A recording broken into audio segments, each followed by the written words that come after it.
the Heritage Foundation came out with a report, and this was as of 2 months ago. We've already implemented 64% of our top agenda items, and that's at a much faster pace than even Ronald Reagan. That's pretty good, right?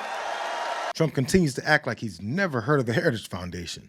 It's just another example of our willingness to allow politicians to lie to our faces, to keep us from seeing the vision that the GOP has always peddled. I hope Republican and Democrat leadership put together some sort of plan for January in which we work our way back to where America was in the 1960s. We'll show even more of the connections between Trump and Project 2025 on this watch list.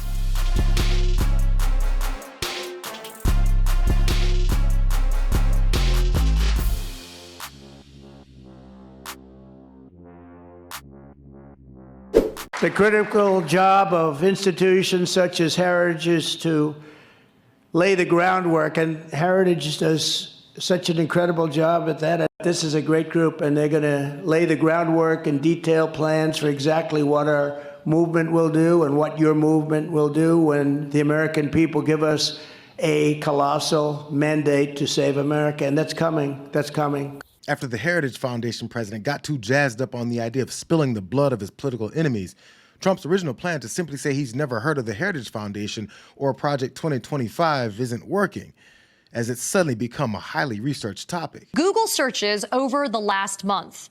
That blue line, that's Project 2025. That red line, that's Taylor Swift. And the yellow line is the NFL. You can see searches for Project 2025 at the top, that blue line, now surpassing searches for Taylor Swift and the NFL. So in response, Trump decided to just say it again. I know nothing about Project 2025. I have not seen it, have no idea who's in charge of it, and unlike our very well-received Republican platform, had nothing to do with it. The radical left Democrats are having a field day, however, trying to hook me into whatever policies are stated or said. It's pure disinformation on their part. By now, after all these years, everyone knows where I stand on everything. DJT. What sucks for Trump is that Project 25's website disagrees with him. The 2025 Presidential Transition Project is being organized by the Heritage Foundation and builds off of Heritage's long-standing mandate for leadership, which has been highly influential for presidential administrations since the Reagan era. Most recently, the Trump administration relied heavily on Heritage's mandate for policy guidance, embracing nearly 2/3 of Heritage proposals within just 1 year in office. It went on to point out that Paul Dans, who was the chief of staff for the Office of Personnel Management during the Trump administration, now serves as the director of this project. And he's talking too. We're going to do all this vetting, all this identification of people, the training of them. We're going to draft a lot of these executive orders that take months and months of time and basically allow you, offer these to you when you get there.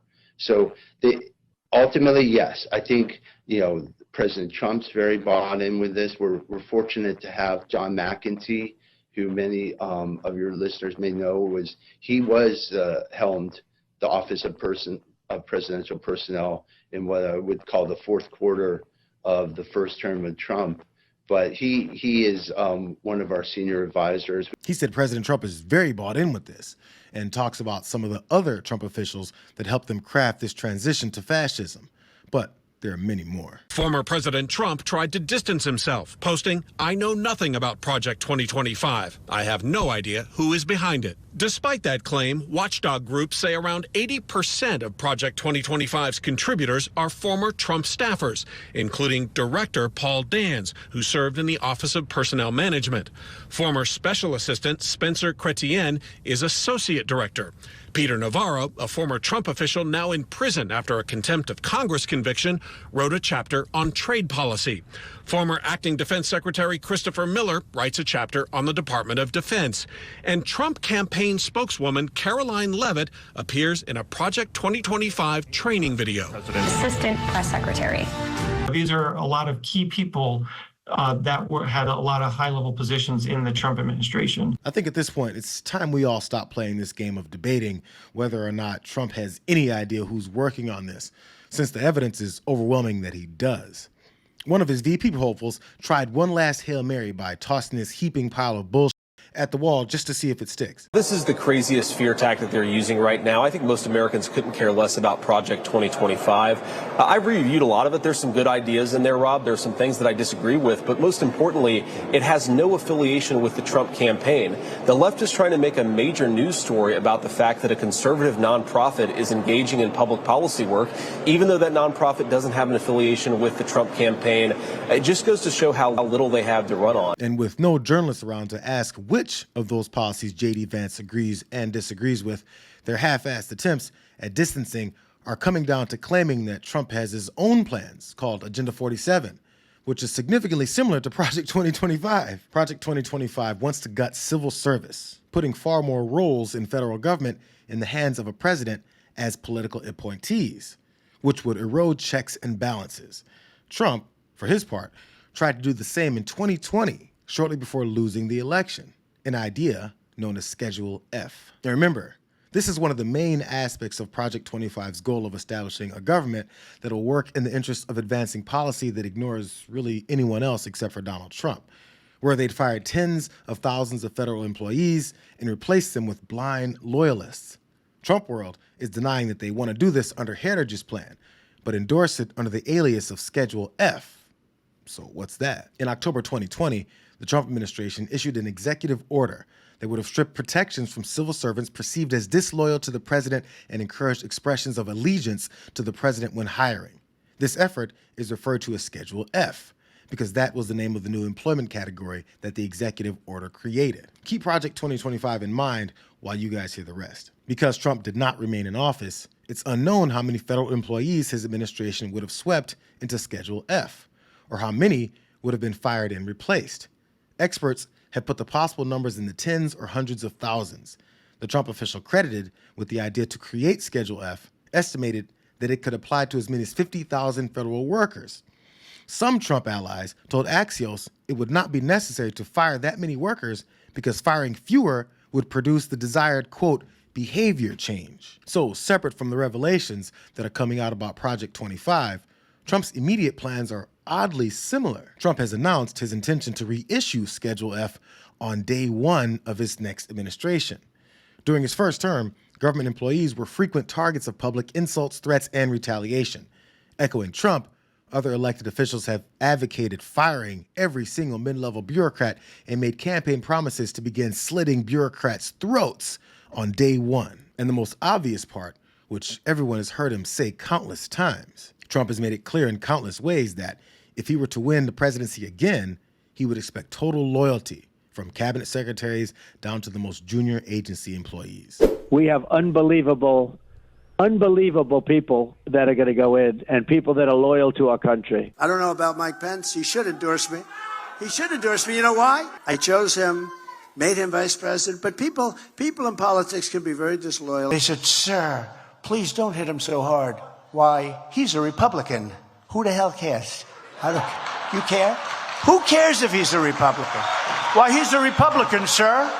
Please don't hit him so hard. He's a Republican. I don't care if he's a Republican. He's a disloyal guy. One day she decided to run. So, I thought that was somewhat disloyal. Not nearly as disloyal as Ron DeSanctimonious, who I got elected. I'm so loyal to people that when somebody's slightly disloyal to me, I look upon it as a great act of horror. Some of the people that were least loyal to me are people that I think I would have treated them differently. I think I would have treated different groups differently. I would have wiped the floor with the guys that weren't loyal, which I will now do, which is great. I love getting even with people. He's the head of a country, and I mean, he is the strong head. Mm-hmm. Don't let anyone think anything different. Right. He speaks and his people sit up at attention. I want my people to do the same. Trump's agenda and Project 2025 also share goals with mass deportation facilitated by police and military units, eliminating the Department of Education, and diversity initiatives. But they don't expect Americans to be smart enough to simply research just how these two sets of plans are damn near the same. Instead, they're counting on us to ignore the mountain of evidence and believe they're insanely comedic stories of invented scenarios that only MAGA supporters would buy. Here's one from Will Kane talking with Victoria Coates of the Heritage Foundation. The phone rings in the middle of the night, there's an international crisis, or it doesn't even have to be the middle of the night, as can be clear. It could just be after dinner. And Joe can't make a quick decision. So who runs the American response to an international crisis? That's what we're all very concerned about. I guess right now it's Dr. Jill or it's Hunter Biden, and I never saw this with President Trump. He was always available for us, and this is deeply dangerous for the American people. Hunter Biden is making the call on decisions that could end up in world or nuclear war. Hunter Biden. Rest easy, America.